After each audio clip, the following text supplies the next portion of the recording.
Welcome back to Why We Buy It. Today we're going to talk about our trip to Hong Kong. And Hong Kong really surprised us. Yeah, like when you go to Hong Kong as a Westerner, you have some preconceived ideas about what you expect there. You think it's going to be expensive. You think it's going to be crowded. you think it's going to be really chaotic. And you expect it to be huge. Yeah. But really, it's none of those things. No. It's a little bit crowded, but not unbearably so. No. It's somewhat chaotic, but not unbearable. So my impression on Hong Kong was it's organized chaotic.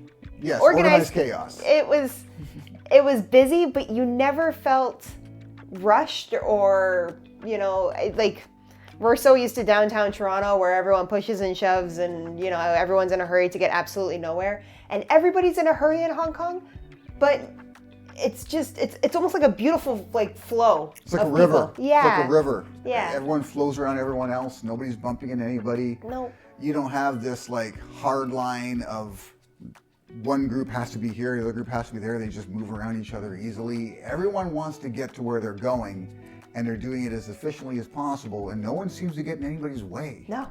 Which surprised us, right? Another thing you expect is you expect it to be expensive.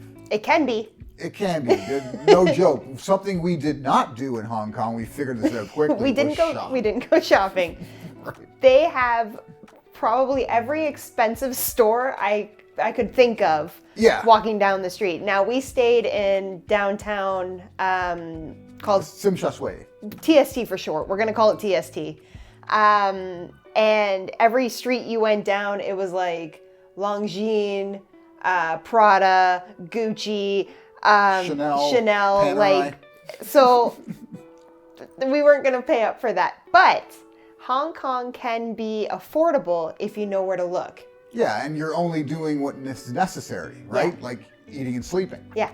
Right? That's what we spent our money on. Yeah. Even if you go somewhere like Temple Street, right? One of the night markets, you expect it to be cheap. It really isn't. No, and it didn't really impress us that much either. No, it's simple goods, mostly touristy stuff, and it's the kind of thing that we could buy here at a better deal because we know where to shop in Toronto. Right. I'm sure if you're local, you probably have a few places you know where to go and get great deals. Yeah. But as a tourist, unless you've got someone showing you exactly where to go, everything's a bit overpriced. Correct. In my opinion. Yeah. Right? So if money's no object and you like really high-end brands and that's what you want to shop for, Hong Kong's the place. Even the malls. Oh, yeah. Right? I'll show you a quick clip of Harbour City Mall. It's the largest mall in Hong Kong. It's in TST. Show you a quick click now so you can get an idea of what I'm talking about. So I'm actually in the absolute largest mall in Hong Kong. This is Harbour City, megaplex, right? What this actually is three separate malls turned into one. They all conjoined into one big megaplex, and each mall kind of has its own feel and decor. But if I find something that's of particular interest, I'll let you know. Right now, where we've entered from, it's all high-end shops. Chanel, Paul Smith, Izumiyaki. I'd seen a Panerai store, which you just never see in Toronto. It just doesn't happen. So I'm looking forward to seeing what I find here. The next thing we're gonna talk about, which is usually everybody's favorite thing to talk about, is food. And we actually met some people that went to Hong Kong when we were on our cruise, and they said, "Oh my goodness!" They're like, the food was so expensive because they didn't know where to go. Now I have Mr. Research over here, Yeah. and we wanted to find a good breakfast spot. Now, the one thing we noticed in Hong Kong, which we also noticed when we went to Europe, is that most places don't open until about 10 or 11 o'clock in the morning. So unless we wanted to go to a 7-Eleven or just a cafe, or just a cafe, nothing was really open. So we spent time on Google for a while, and we went, okay, well, there's a place, three minutes down the street, and he goes, this is where the locals go. Okay, let's try it. And it was called Red Tea. And let me tell you, the food was incredible. Now, we recently just looked up reviews because we wanted to make sure we got the name right. It is Red Tea. Google reviews. And they got a 3.9 star rating. And we're like, why? That seems a bit low. Because for us, it would be anything above a 4 for sure. We would give it a 5. And And it came down to service. They didn't like the way they were handled at the table. Now, let me stop everybody there. The service is not what they're known for. They're known for quick and efficient and good food. So this place was huge. It was 2 floors and A lot of tables. tons of tables. And this place gets full. It gets packed. If you go a little later in the morning, you're going to have to line up to get in, even though it has 2 floors and a ton of tables on each floor. But each section is serviced by a group of people. It isn't like it is here in Toronto, where generally you have your one waiter. Maybe you have one additional porter that works with them. Yeah. But there you'll have like a team of 6, right? That come to your table, get your order, get everything going. Different person brings your meal, different person might bring your bill, whatever, but they work together as a team to get things going as quickly as possible. So if you're used to just shooting the shit with your waiter, having them come back 2 or 3 times to see how things are going, ordering something halfway through, this is not the place for you. The way it works in Hong Kong is the majority of their customers are on their way to work. Yeah. So they want to get in, Have a good meal, and get to work. Yeah, so it's the one waiter will come, you'll place your order. Felt like 2 seconds later, your bill's there, right? Yeah. So there's no communication with that waiter after that. And then it's like maybe 5 minutes. I'm like, that might be even too much. Your food comes. Yeah. Right? You eat and you pay your bill at the front. So there's none of this like, how's your meal going? Like, is everything okay? Is there anything else you need? Yada, yada, yada. There is none of that. And the other thing I loved was their tables. So their tables do not have any cutlery, napkins, nothing The on top of the the table table. is a menu. Yeah, top of the table is a menu. That's it. So when the food came, we were like, how do we eat this? And one of the waiters went by and just ripped open this drawer under the table. And it had, the chopsticks, the cutlery, the napkins, the salt and pepper, everything you need. So there's no need for an interaction anymore with that waiter. It's very efficient. It's extremely efficient. Also, it saves them time in the cleanup process between guests. Correct. Right? All you They're have to not do is collecting wipe all the table and move collecting all on. the cutlery. You just take everything and go. You don't have to reset cutlery. You don't have to reset everything. Because the next customer comes in, opens the drawer, takes what they need, and they're on their way. So occasionally they have to come by and check the drawers and refill the drawers, but that's about it. So it's all about efficiency. Yeah. And I can appreciate that. We appreciate that. It's honestly one of my pet peeves. Going to a restaurant and a waiter coming to me and being like, how's everything going? Because you guys always time it when there's food in my mouth and I can't actually say anything. So it's like, I always find that part a little bit unnecessary. Yeah, and something you have to understand too is that here maybe you order coffee first. Yeah. They'll go get your coffee, you come back, then you order your meal. Yeah. Okay, they'll go get your meal and come back. Then you're like, you know what, I want something quick for dessert. Yeah. There, you order your coffee, your meal, your dessert, all at once. Yeah. Don't miss out. All at once, get your bill, and at the end, you're not waiting for someone to come by and get you to pay your bill. You just grab your bill, you go to the front, they have a checkout desk, you check out, you're gone. Yeah, beautiful. And it's all done for efficiency. To even go that next step, they have a quick takeout window that has a limited menu that's basically got coffee, teas, buns, whatever. Yeah. Right? So for people who are really in a rush on their way to work, they can just do that. Yeah. And we saw a lineup there every morning of people doing that. It was genius. Right? It's genius. We love this place enough. We ate there 3 times. Okay. Breakfast, dinner, breakfast. And guys, it did not disappoint. And it was not expensive. We'll share the bills with you now. No, it's... Right? Another thing we want to talk a little bit about is why you should stay in TST. And I got a quick little intro I'll play right now for you. So here I am in Hong Kong. I'm actually in Tsim Sha Tsui, which is TST for short. Behind me is the biggest park in Tsim Sha Tsui, but that's really not what it's about. This is the main sort of hub of activity in Hong Kong. So what we've got here is we've got one of the absolute best areas for shopping, for tourist activity, for hotels, for restaurants, for everything you can think of Hong Kong, TST is the place. And if you want to get over to central Hong Kong, it's very simple. From Harbour City, which is absolutely the largest mall in Hong Kong, it was only a 10-minute walk from where I stayed. And we'll go over where we stayed a little bit later. But you can grab a ferry across the harbor. It's about 5 minutes, costs you all of 75 cents American to get there. So Tsim Sha Tsui has like 75% of the tourist attractions. Yeah. Right? More importantly, it's not very big. It's a small, tight, congested area. So you can walk to practically everywhere, at least from where we stayed. At Yeah, the so Attitude the one Granville. thing like we thought going to Hong Kong is that it was going to be gigantic and it was going to be really open with a lot of buildings, and it's not. It's not small, but it's smaller than what we expected it to be, but everything's built up. Of course. So it was very cool because where we came out of our hotel, everything was 15 minutes away walking. Yeah. Right? The majority of what you want to see, 50 minutes away. And then, Harbor City Dock is again like 10 to 15 minutes away. And from there, it's like a 75-cent ferry ride Yeah. across the harbor to central Hong Kong, where you can catch the on-off bus, hop on, hop off bus to get to everywhere else you want to see in Hong Kong. Yeah. Again, that's a walk away. So from Tsim Sha Tsui, TST, you could pretty much see everything. Right? One of the most impressive things to see, of course, is the Hong Kong skyline it's of gorgeous. the harbor. And you can see that from multiple positions in TST along the boardwalk. Yeah.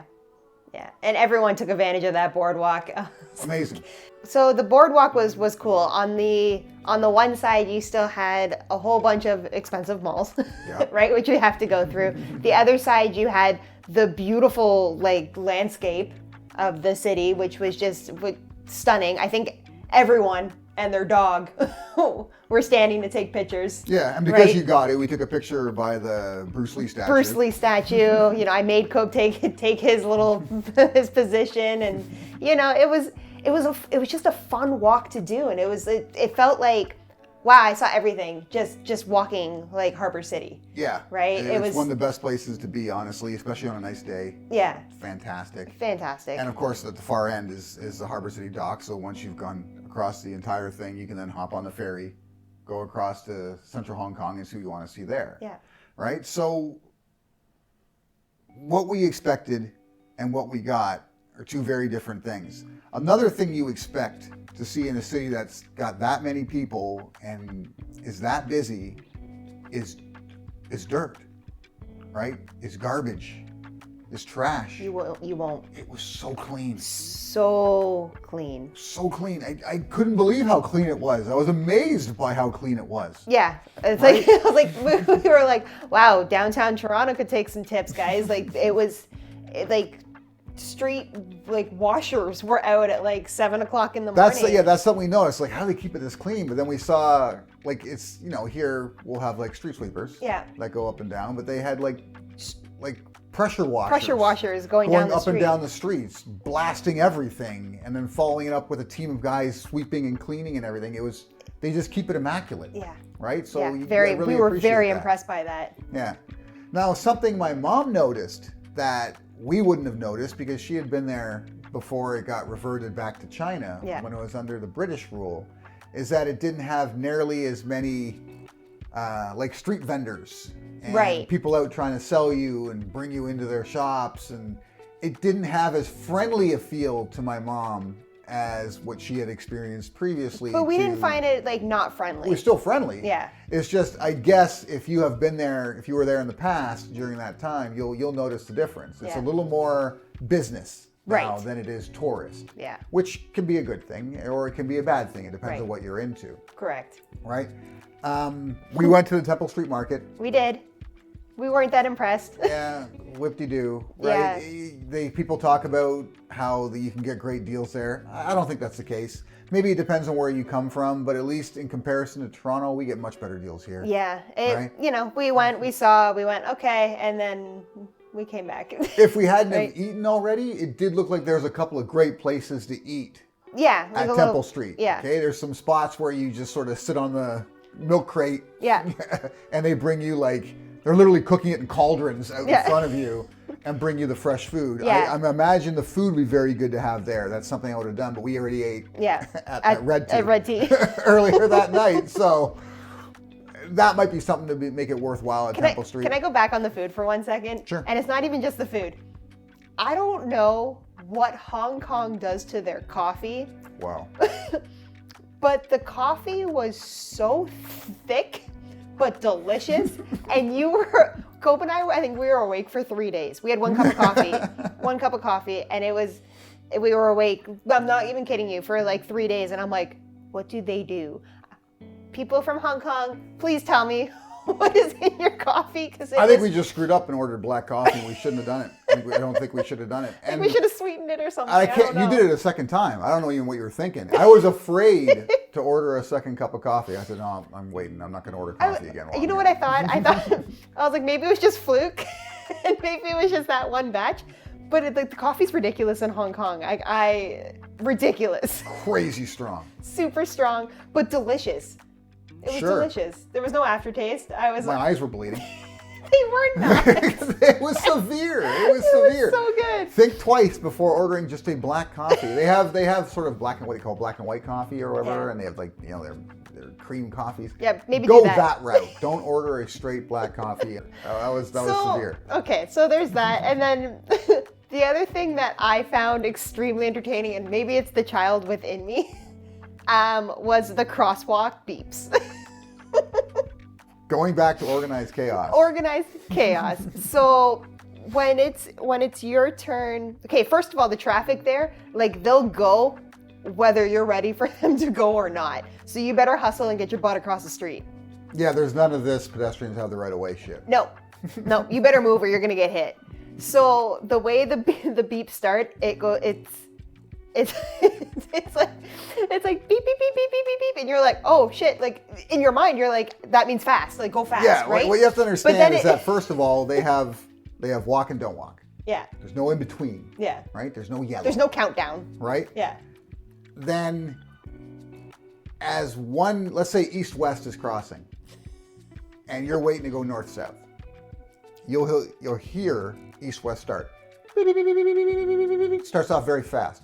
And then as the time ticks down, it slows down. So it's like beep, beep, beep, beep, beep, beep, beep, beep, beep, beep, beep, beep, beep, beep.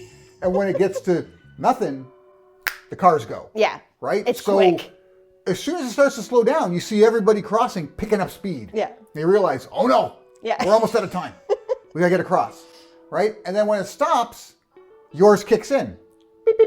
Yeah. So you gotta start going. Yeah. Right? And some of these places you cross, again, Hong Kong is a busy city. Yeah. They have areas that have like 5 lanes of traffic in the city. Yeah. And they only give you so much time to get across. So you could be halfway across and it's like beep, beep, beep, beep. And you're like, oh no! Yeah. And everyone starts to give her to get across the street. Nobody bumps into anybody, which is amazing. It's amazing. Right? Yeah. And you get across, and it's like, she got a kick out of it because it works, right? It works. It's not like in Toronto where, it turns yellow and people start to cross the street, and the people in the cars are like, oh, come on, really? Yeah. And now I gotta wait. Yeah. No. There's absolutely none of that. And then along the same lines, it's like we took 2 cabs, and it felt like both times they were training for like Gran Turismo. Like, they're obviously not charging by the time. They're charging by the distance. Yeah. And so getting there as quickly as possible. Oh my goodness. Makes sense. Like your stomach turns a little bit if you're not used to it. First of all, they drive on the left, which we're not used to. We drive on the right. And then it was like they're just whipping around corners, and I was like, this is nuts. Like something I'll say though, something I appreciate when it comes to this. So we got off the airplane in Hong Kong, and we had to take a cab to our hotel, Attitude on Granville, and I'll follow this up with a quick little intro of the hotel, which if you're going to stay in TST, it's a great place to stay if you don't want to spend too much money. Right. But getting that cab from the airport to the hotel was an impressive experience. Okay? First of all, you're talking about a very busy airport. You get out and you see this like line system for and the you think cabs, you're going to be in that line for like 3 days because we're used to how things are here. Like we're hungry and we're like, oh, we're not going to eat for hours. Right? Like you just look at this line. And then the line takes all of 5 minutes. Fast. Right? You see 100 people in line, it's like 5 minutes. It's so quick, but it's because of how they do it. Organized chaos, guys. We are going to go back, and that's going to be my favorite word for Hong Kong. So as you're approaching the end of the line, there'll be a staff member there who I think works for the airport. Yeah, I'm not sure. Who asks you, where are you going? So you tell them your hotel or whatever, and they're like, oh, okay. Number 6, because they'll have a number of different pickup spots for these cabbies. And each pickup spot goes to a specific area in Hong Kong, right? Because Hong Kong, because you've got the harbor, you've got rivers and such in between, there's a number of different places to go, and you're taking very different routes to get there. Yeah. So what they've done is they've divided the cabbies into specific areas so that those cabbies know how to get to where they're going as quickly and as efficiently as possible. Yeah. And they have a very well-known and like understanding of that area, right? So we tell them where we're going. Oh, okay, number 6. So you go to 6, and they also give you the slip. And on the slip, it gives you a variance of how much this cab is going to cost to get there. So it might say between 150 and 175 Hong Kong dollars. Yeah. They tell you up front, this is what it's going to cost you based on, depending on traffic. Yeah. Right? This is it. So the cabbie can't even rip you off. He can't pull this whole, like, drive around the city 3 times and then drop you off, and you end up paying twice what you should be paying because you don't know the city, right? So I can really appreciate that, and it makes it go so smoothly and so quickly because you hop in the cab, and it's like, we were a good 2 minutes out before he even figured out where we were going. Yeah. Right? But it didn't matter because we were always already on our way to TST. Yeah. Right? So it's so efficient. So right? efficient. So efficient. Like Amy said, they drive like a bat out of hell. Yeah. Right?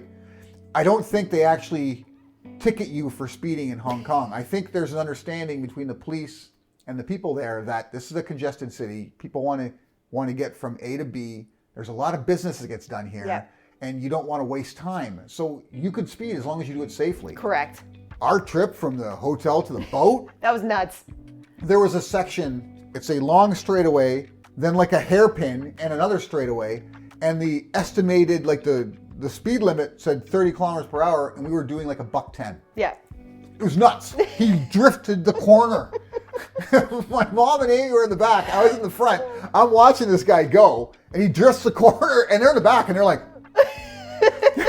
But he was so calm and collected. So I'm like, calm. he does this all the time. Yeah, so calm. Right? So I wasn't worried at all. And I was No. like, nice driving, buddy. Yeah. He just kind of smiled to himself. Yeah. A trip that probably should have taken us 15 minutes took like 7. Yeah. No, Right? like that. Yeah. It was an experience. Yeah, and we're talking about at a port, right? Yeah. We're in a port where cruise ships dock. There's cops Everywhere. everywhere. And he's Yeah. like, whoop. And nobody batted an eye. No. Nobody. And we weren't the only ones. I saw other guys whipping around there too. Yeah. So it's like, everyone does this. Everyone it was does obvious. it. Yeah. They let it happen, but that's just how things move. Even when you're walking down the sidewalk in rush hour, like, Yeah. it's 5 o'clock and the business is let out. Yeah. And there's people everywhere. Yeah. We had no problem walking, like a mile. Yeah. We weren't slowed down at all. No. The only time we had to wait whatsoever was for the that a wait? crosswalk. Yeah. And again, beep, beep, beep, beep, beep, and everybody's moving. Yeah. Right? They're getting across. It was so quick. Yeah, like it everything was- about it was so efficient. We really appreciate that kind of movement. It was just like, oh, this is what it's like. This is what it's like when, when people know how to move. Because it's like, it's so frustrating here where it's like, you're walking downtown, Cobe and I walk at a relatively quick pace. People stop in the middle of the then sidewalk and then have they'll- conversations. Yeah, they'll just stop. And you're like, well, move to the side. Yeah. No, they're just going to stop right there because that's where they have to have the conversation. You're like, okay, I'll walk around them. And then it's like a group of people here, stop, group of people. And you're like, You got four holy friends together, and they figure they got to walk 4 wide. yeah. And they see people coming toward them, and they barely budge They at don't all. move. Whereas, quite literally, in Hong Kong, you'll have a group of 8 together, and it's like parting the Red Sea as you're coming through. they're just everyone's just moving around you. beautiful. It's so beautiful. efficient. Yeah. Everything is efficient, and it's so clean. And I mean, it can be expensive, but it doesn't have to be if you do your research. If you're thinking about going to Hong Kong, do it. Do it. Right? It's Do it. such a cool experience. We came off the cruise ship and there was a couple people we met that were like, everyone talks so highly about Hong Kong and how it surprised everybody that they're like, I wish I spent an extra couple days in Hong Kong. Yeah. If I get the chance to come back, I'm going to make sure I spend an extra couple days in Hong Kong. Yeah, there are people on the cruise ship, and you're thinking they're going on a cruise because they want to relax. Yeah. And in their mind, they're thinking Hong Kong is going to be crazy. And that's where this trip starts. They're like, I don't want to spend too many days in Hong Kong because I don't want to get stressed out. Before I go on the actual trip, right? We spent extra days in Hong Kong, and we were so glad we did because we weren't stressed out at all. No. Right? No. everything just happens so smoothly that nothing stresses you out. No. Right? No, if anything, we were like, oh, we don't get one more day because we wanted to experience like even more because there were certain things we were finding on the on our walk like the day of our cruise, and we were like, I actually had a chance to do that. But you know, we'll go back. Yeah, we'll go back. Like absolutely. And yeah, if you guys want some like more tips or find out exactly where we went, like drop a comment. We will for sure answer it and give you the best advice that we. Tricks? Yeah, I got them for you. We'll do the best we can to help you out. Yeah, be sure to subscribe. Again, we'll have more videos like this coming out. We got a follow-up video coming out soon on what we consider to be probably the best city in the world. We're not going to hint which one it is yet, but you're going to want to tune into that because it was unbelievable. Unbelievable. Until next time.